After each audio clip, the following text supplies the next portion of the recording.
Dave had the opportunity to go on a wolf hunt with Woman River Lodge in northern Ontario. This is a camp where back in the 80s and 90s I used to archery hunt for black bear and do some fishing. The wolf hunt came about, I was talking at a sports show this year. I ran into the camp owner and started talking to him about the possibility of wolves. He said he's noticed quite a fair decrease in the number of moose that they had in this area, and has also noticed an increase in the amount of wolf sign. What we're doing, we're about 2 miles up the road where we're going to go in and try to call wolves. But one of the areas that looked promising, there was in fact wolf tracks, and actually quite a number of wolf tracks in there.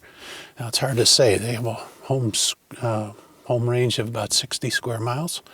So we don't know if they're here today or they're 10 miles from here, but we're going to go in and give it a try.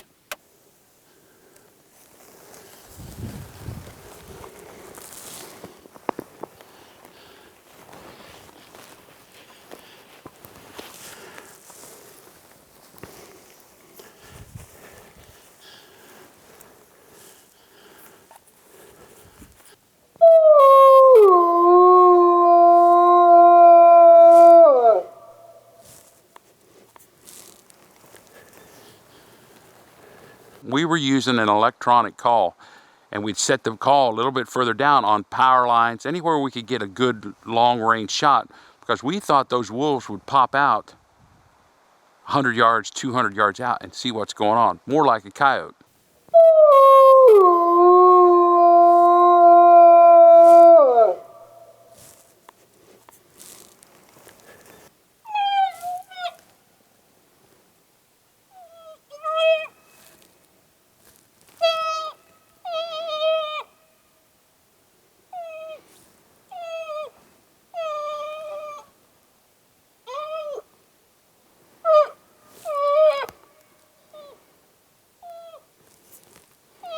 We tried a couple of stands that were basically blind calls to see if we could get something to answer us. That didn't work out.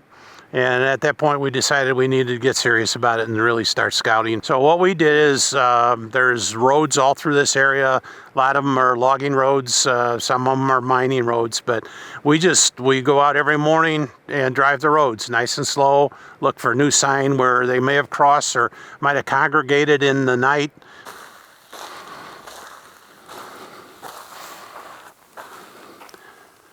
And it goes in. Looks to me, we just got out of the truck and we're checking on, we got a set of wolf tracks running around the road right here.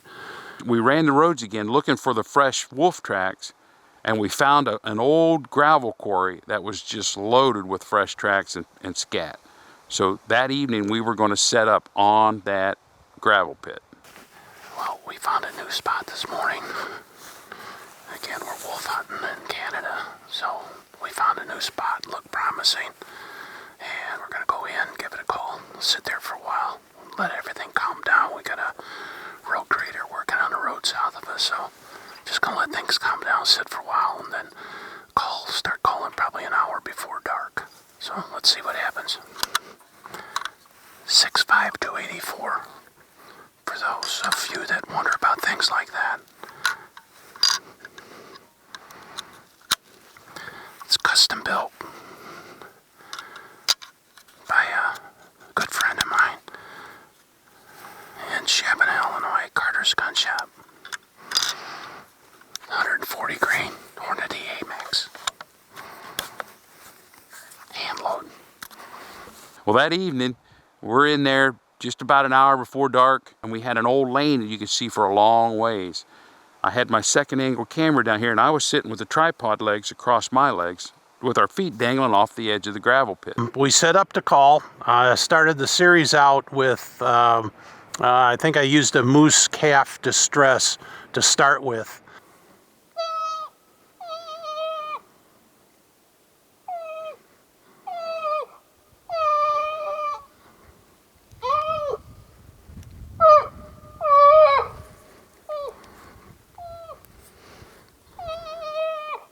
And did that, ran did that sound for probably about 15-20 seconds and then stopped and let everything get quiet for about 5-10 minutes. And at that point I howled twice, wolf howls, like a younger male.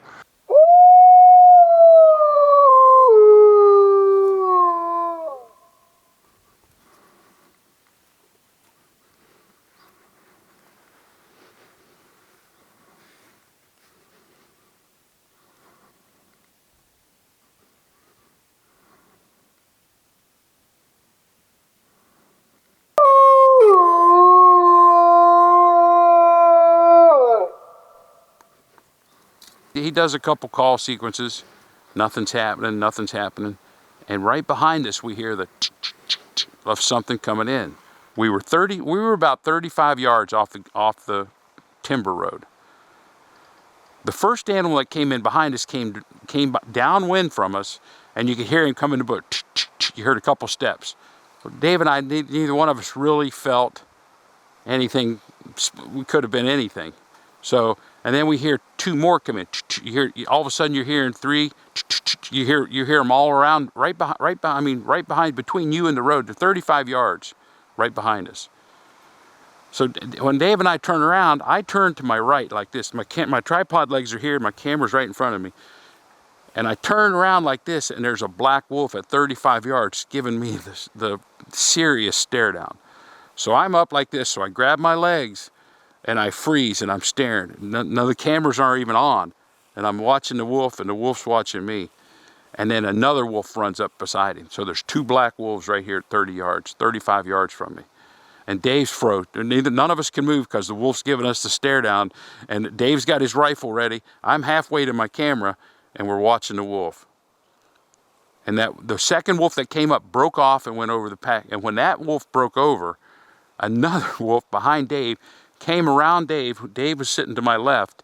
Came around Dave at about, the tracks were about 7 yards from Dave. Went down into the quarry and rolled out about 60 yards. Well, when these broke, I came up, got the camera on. Dave was getting his rifle ready. And when a wolf went out there at about 60 yards in the quarry, stopped and looked back, Dave pounded him.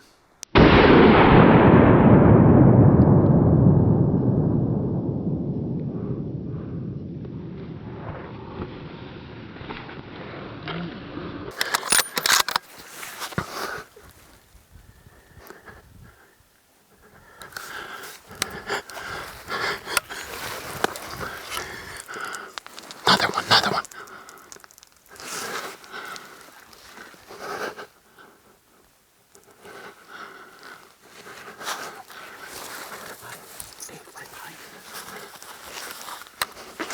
Go!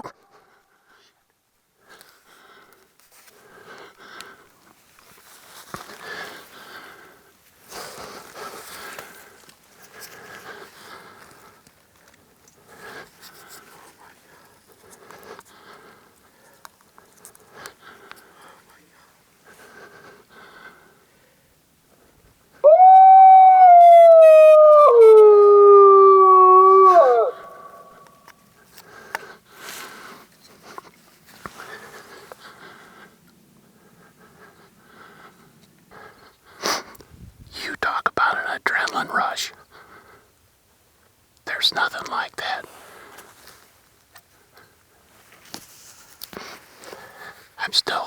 You talk about buck fever, but like, we've been calling. Actually, been calling 25 minutes. And we just had 4 wolves come in behind us. They were all black. Every one of them was black. And 2 or 3 of them stopped off to the side. I had this one guy come in underneath me. But we just had the whole pack come in. There was 4 of them. There's a total of 4. And it looks like I got a good hit on one of them down here in the bottom of this little quarry.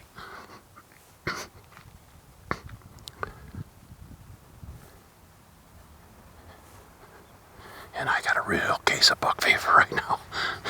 Really bad.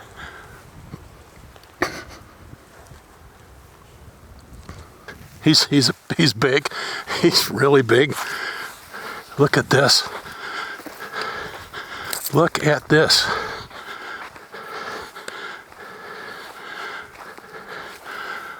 Look at this stud. Here's he. Look at this.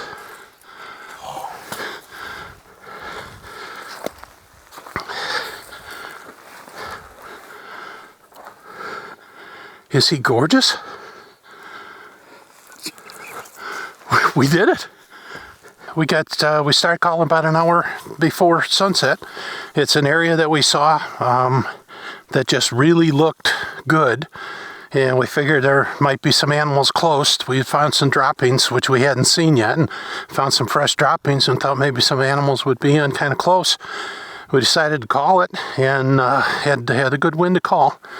So we just sat down, and I started off with a moose in distress, a calf moose, and then just sat there quietly for about 10 minutes, and then turned around and did a young male howl, and did that about twice, and sat, and probably within about 5-10 minutes, we heard a commotion behind us in the bush, and where Zendal was sitting with the camera, 2 wolves popped out probably 20 yards from him on a ridge, and one of them looked back, was kind of looking at us, and they went off. And then a third wolf came through, and he just kind of went through. And then this guy came down a bank, probably within about 10-15 yards of me, came out in front of us. He got to this point about 75 yards from us. We barked at him, and he stopped for a second, gave me a shot. And if you look on the video, a second wolf actually came back and almost got a second shot in, but I've got 2 tags, and almost gave me another shot, but he went off with the others, and that was that. But we got this guy, and he is spectacular. I mean, he's spectacular. Okay, we got it going on. Deb's going 87, I'm going 80. Paul hasn't made up his mind yet. I'm gonna be conservative and say 75. 150. Actually, he goes about 80 pounds, and I'm 6'8", so that'll give you an idea of his length. It looks like he's well fed. Yeah. Be interesting. I think tomorrow we'll cut him and see, just for our own knowledge. And sometimes if you can figure out what they're eating, then you can go in and maybe that's a better sound to use. We got this wolf yesterday evening. It's an 80-pound male, and we skinned him out. And what we're going to do is, actually this is a Havilon, and these things are fantastic. So we're going to take him, open him up, check stomach contents, and just out of curiosity, see what he's been into. And and these, you do have to watch yourself because they are like a scalpel. But we skinned him out with one last night, and it's just fantastic.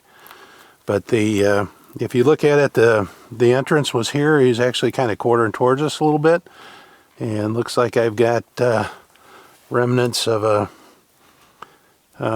For this cartridge, I shoot a Hornady 140 grain AMAX, and he was about 75 yards.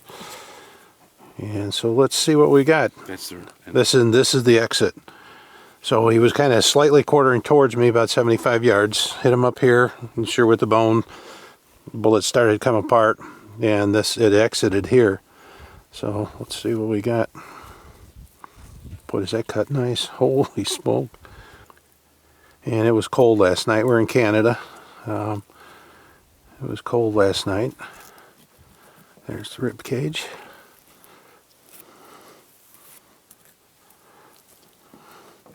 Intestines. Stomach. There's a lot of stuff in there. A lot of lumpy stuff.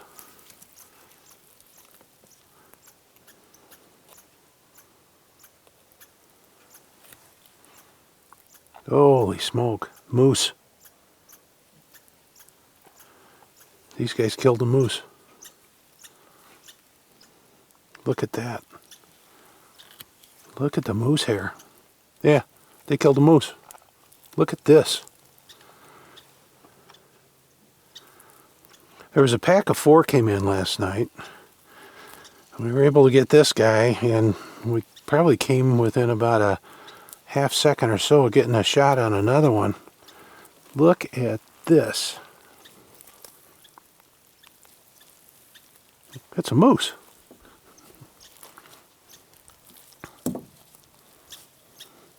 Moose hide.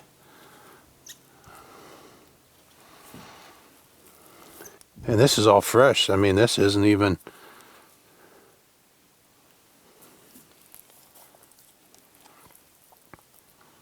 I don't mean to gross anybody out, but this is how you tell what's going on in nature. I mean, he hasn't even started to dissolve this. I mean, they must have got into this just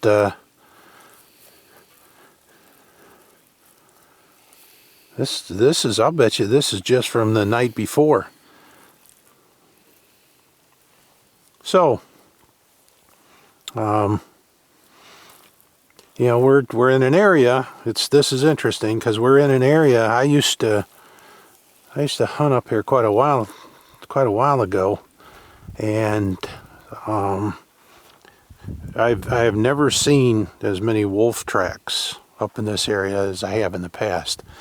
And I know I was reading a lot of literature before I came up, and I know the ministry up here is concerned in some areas that that the wolf or their moose populations are starting to diminish, and they're trying to figure out why.